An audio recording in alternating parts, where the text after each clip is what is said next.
increasingly important word in the atomic and hydrogen age. A word that often causes questions, uneasy speculation about what it is and what we can do about it. The facts from federal civil defense tell us that fallout could hurt you, might even kill you. But that knowledge of a few simple rules and definite precautions might save your life. You, of course, are more than one person. You're an entire family, made up of all the people who are puzzled by fallout, but who will be able to cope with it effectively when you know what to do. But initially, your puzzled concern is understandable, because fallout seems mysterious, although actually it is not. But it is true that you can't taste it. You can't hear it, can't smell it, can't feel it. Often you can't even see it. So it's no wonder you're a bit perplexed. Ready to ask civil defense? Well, what about it, mister? What is this fallout stuff? The answer is simply this. When an enemy A-bomb or an H-bomb explodes close to the ground,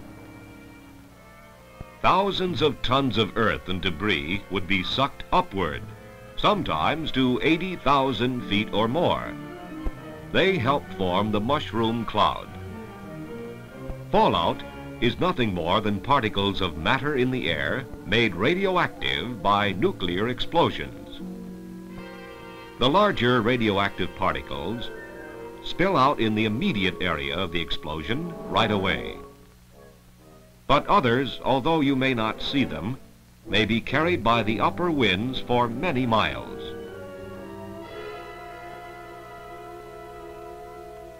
Sooner or later, however, they settle to Earth. This is fallout, and it can be very dangerous if you don't know what to do about it. Well, do you know what to do about it, Grandpa? Not yet, young man, but I will. What I'd like to know is, what's the relationship of this fallout to the other aspects of an atomic explosion? Okay, Grandpa. To get that answer, let's go back to the explosion. There are 4 major characteristics of an A-bomb or H-bomb explosion. They are blast, heat, initial radiation, and residual radiation. The last of these, residual radiation, is given off by the fallout from the explosion. The first 3 occur almost simultaneously, depending on how far you are from the point of explosion. Your chief protection from these would be the distance you are from the center of the explosion, plus adequate shelter. But radioactive fallout will fall back to Earth over a much larger area than that affected by heat, blast, and initial radiation. The radioactive cloud would spread mostly downwind from the explosion. Winds at all altitudes, particularly those in the upper atmosphere, would carry the fallout over a large area. The size of the area and the distance would depend on the size of the bomb and the speed and direction of the winds. Fallout in dangerous concentrations can be carried by the winds for 200 miles or more. This is important to remember, son, because most of us live within 200 miles of a city whose destruction might be important to an enemy. And while fallout loses some of its radioactivity before it eventually reaches the ground, it's still dangerous to you and your family, even for days, weeks, or longer after the explosion. It's a threat not only to humans, but also to animals and crops, and to the people who depend on them. It can contaminate your home, car, yard, and water supply. Normally, these could not be used until the radiation had decayed to an acceptable level or they had been decontaminated. All this clear so far, sister? Sure. But you've talked about fallout from enemy bombing. Now, how about fallout from our own testing of atomic weapons in Nevada that I read about in the newspaper? Our government very carefully tests only small nuclear devices in the United States.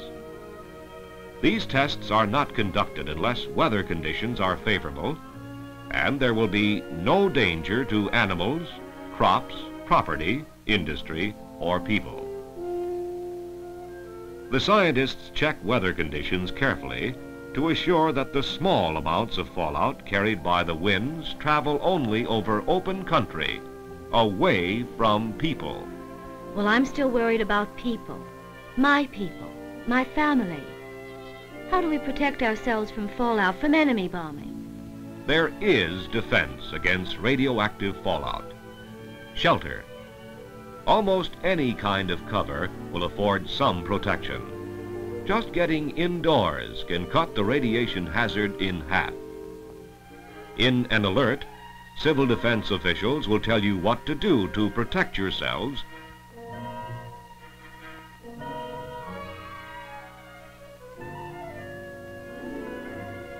Prediction of the fallout area will be made by civil defense and Weather Bureau personnel, so that people in those areas where fallout might occur can be given advance warning. Outside the actual bomb zone, your survival chances against dangerous fallout are excellent if you take suitable shelter. One of your best protections is an outdoor underground shelter covered with at least 3 feet of earth. The earth will cut the radiation rate inside to approximately 1/5000th of the rate above ground. It's important to get under cover fast. It may be a day or even a week before it's safe to come out, except for short periods, depending on the radiation level.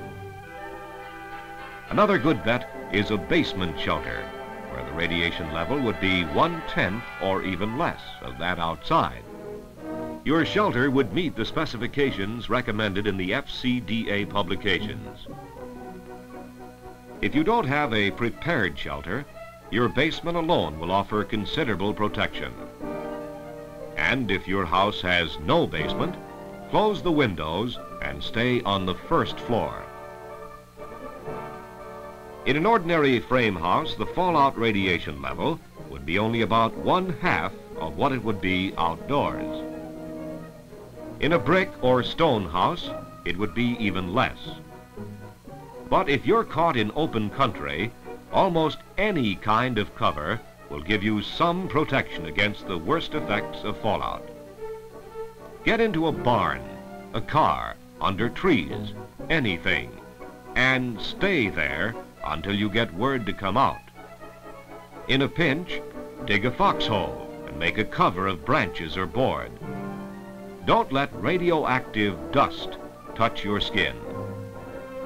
Of course, you can't stock a foxhole, but you can stock your prepared shelter in advance with a 7-day supply of food, water, 2 gallons for each person, and an extra gallon for Junior, blankets, first aid kit, flashlight with extra batteries, and a battery-operated radio so you can receive civil defense instructions as to when it's safe to come out.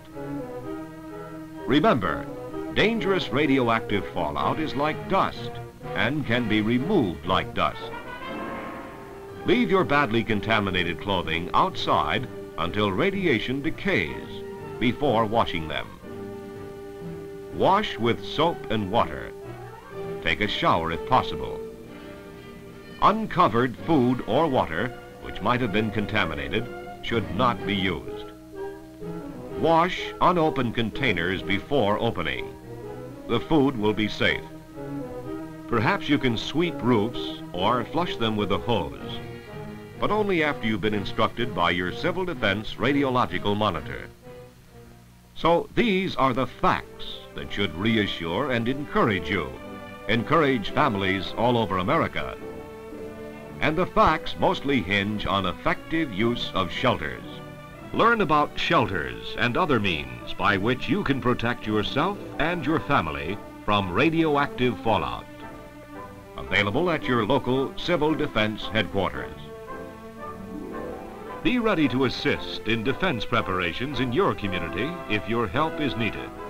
For fallout is only one of the problems which the nation must be prepared to meet if it is to survive in the nuclear age.